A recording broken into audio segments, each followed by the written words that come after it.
This is Donna. Did you ever wonder how some people can make pierogies that are out of a box or out of the bag, and they feel and they taste and they seem just like regular Polish pierogies? I'm going to show you in this video how to make a pierogi and how to make a store-bought pierogi taste and feel like a regular pierogi. Now what we're going to do is we've got a bag of Mrs. T's potato and cheddar pierogies. They've got different flavors. This is my personal favorite, so this is why we're going to do this one here. I've got an 8-ounce can of mushroom that's already drained, and I've got 1 large onion chopped. Now I know some people are a little confused about what's on the bag for the Mrs. T's pierogies, and some say boil and then they fry and then they grill and then they bake, and they have no clue what to do. So this is quick and easy. I am 100% Polish. I'm going to show you how to make these pierogies just like Polish pierogies. And at some point in the future, we're going to show you how to make real Polish pierogies too. But in the meantime, we've got some good shortcuts for you. Now, what I have also, you can either make the pierogies, we're going to saute them. You can either saute them with something like Earth Balance, which is a very healthy blend. You can use regular butter in there. You can use just regular margarine. I'm going to recommend against oil, because you want your pierogi to pick up some of the flavor that's in the butter or the margarine or the Earth Balance, and it kind of gives it a little bit more light taste as opposed to just putting it in oil, because you don't get much of anything coming from the oil. So anyway, so now we've got our skillet already preheated. I've got it on medium, and the first thing, I'm going to select the margarine this time. So we have a stick of margarine. I've got, let's see, this is 5 tablespoons of the margarine. We're going to throw that right in the pan and just get that started.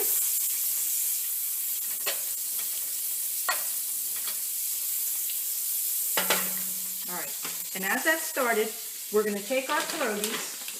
Now this bag here has 24 pierogies in it. Okay. Now we're not going to put all 24 in the pan. What we're going to do, and now this is another trick I learned, because you're going to be turning these as we cook. The pierogies, I normally drop them in. I drop them in either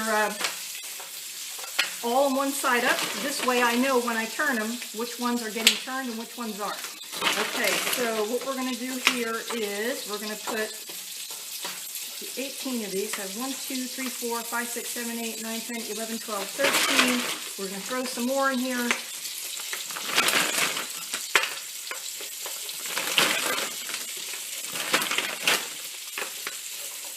And yeah, and it's completely okay that we're all doubling up.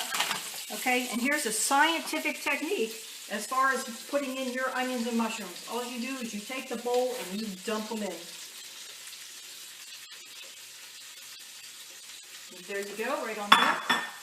You do the same thing with the mushrooms. You just dump that right on top. And then all you're going to do for now is you're just going to kind of take your onions and your mushrooms, and you're going to kind of push them a little bit in between the pierogies. And then what we're doing is we're also checking on the bottom, and we're checking on our margarine and making sure that's getting all melted, which it is starting to. Okay, then we're going to take our cover and we're going to cover it up. We're probably going to cover it for about 3 or 4 minutes, and then we're going to go back and we're going to flip it, and then we're going to come back to the video once we start that first flip. All right, we've had 3 minutes go by. So what we're going to do is we're just going to go basically take a look at our pierogies, see what they look like. Okay, now, and then all we're going to do at this point is we're going to start flipping. And then you can see where, you know, some of the tops are still frozen. They're going to be. And then some of the bottoms, you can see where it's already absorbed in the margarine that we put in here. And we're just going to flip our pierogies. See, now that one we see is already flipped, and that's with the tip of putting them all in one direction this way. If one accidentally flips on you, let's see, there we go, there's another one. If one accidentally flips or doesn't flip, you've got an even cooking surface because you're paying attention to the pierogi direction. All right, now, so I've got all my pierogies flipped. Oh, wait, except for that one right there. Okay, there we go.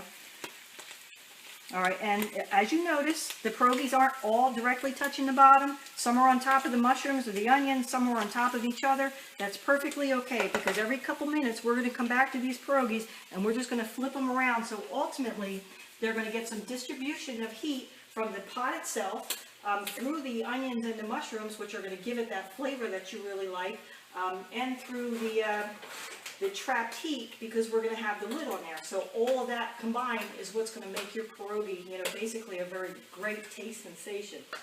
So basically what we're going to do is we're going to come back in a couple minutes. Now I'm just taking some of the mushrooms and the onions and just kind of moving things around a little bit.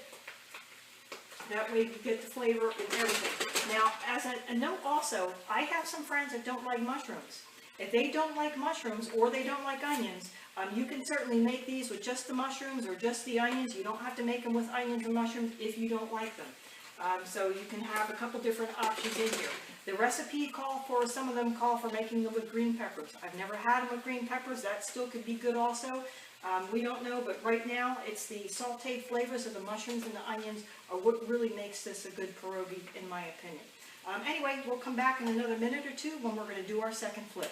All right, now, anytime you're working with sauteed onions, the house just smells amazing. I'll tell you that right now, because the sauteed onion scent, just draws everybody into the kitchen. Now, we've kept this on about 2 minutes, and now that I'm flipping them, let's put this lid down over here. All right, we're going to notice there's going to be a little bit of crisp that's starting on the sides that are on the bottom, especially the ones that are on the bottom that are actually touching the pan. So if you take a look at this pierogi, for instance, you can see a little bit of crisp on top of there. That's what we're looking for. So what we're going to do is we're going to take our pierogies, we're going to flip them. Now at this stage, I'm going to be in this pan pretty much every minute. I'm going to cover them for a minute and I'm going to go back for a minute. Now with your pan and with your distribution, what you can do is the ones that are on the sides that may not get the crisp on there, you can move those into the middle. So you can move your pierogies around a little bit in order to get the distribution of the crisp. Now another thing is some people like the pierogies a little crispy, some people don't. So by having a distribution process like this in your pan, you can actually accommodate however way anybody likes them also. But if everybody wants them crispy, you've got that possibility also. So like I said, we're just going to flip them all now. And now every minute or so, I'm going to go back into my pan and I'm going to flip these pierogies. So after maybe 4 minutes or so of flipping, we'll come back and we'll take a look at the process as it gets a little bit closer to the end. And again, these are just going to be amazing, amazing pierogies. And they're store-bought, they're inexpensive, and it's a great lunch, it's a great meal. Make it with kibasi if you like kibasi. Sometimes we fry some of that also. And you've got your meat and potatoes, basically Polish style. Okay, I'm already getting pretty hungry because these things are smelling pretty good. Now this has been maybe about 4 or 5 minutes or so that have passed, and what we've done is every minute I've taken the lid off, okay, and I've flipped the potatoes, now, or the pierogies. Now, and if you take a look at the bag, the bag basically says saute it, cook it, put a little oil or butter in there and just, cook it, flip it both sides occasionally, approximately 8 minutes, okay? The bottom line is, it's not really clear. Is it 8 minutes per side? Is it 8 minutes total? This has been cooking about, I'd say we put it on about 17, 18 minutes right now. However, the difference is we've got it on medium heat and we've got the cover on. And remember, the cover is keeping all the moisture in the pierogi. It's keeping all the onions and everything that's absorbing right into the pierogi, so you're going to get a really, really good pierogi with all the sauteed stuff. So now let's take a look at what we've got in here. We're going to lift the lid. And let's see, so we've got our variety of pierogies. If we flip them, see, then we're going to see we've got the crisp on the bottom. And most of the pierogies, if you look at them, have the same type of thing. They've got some brown, they've got some of the regular color. You can see how the moisture of the pierogies. And if you take a look at the mushrooms in here and the onions, the mushrooms and onions are very, very lightly brown. You do not want them to get much more brown than that, because then that will detract from the taste when you have onions and mushrooms that are slightly burned. So as far as we are concerned right now, dinner is on, our pierogies are ready, and it's that simple. You do not want oil, remember that. You definitely want either butter, margarine, earth balance, or something that the pierogi can absorb the flavor of that. Your onions or mushrooms or one or the other.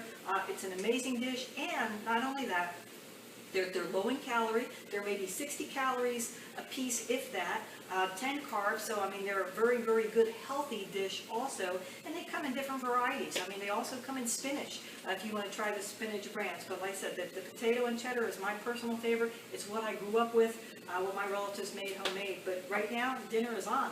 And thank you for visiting us, and look on the website for other tips and tricks and techniques and some great food dishes. And thanks again.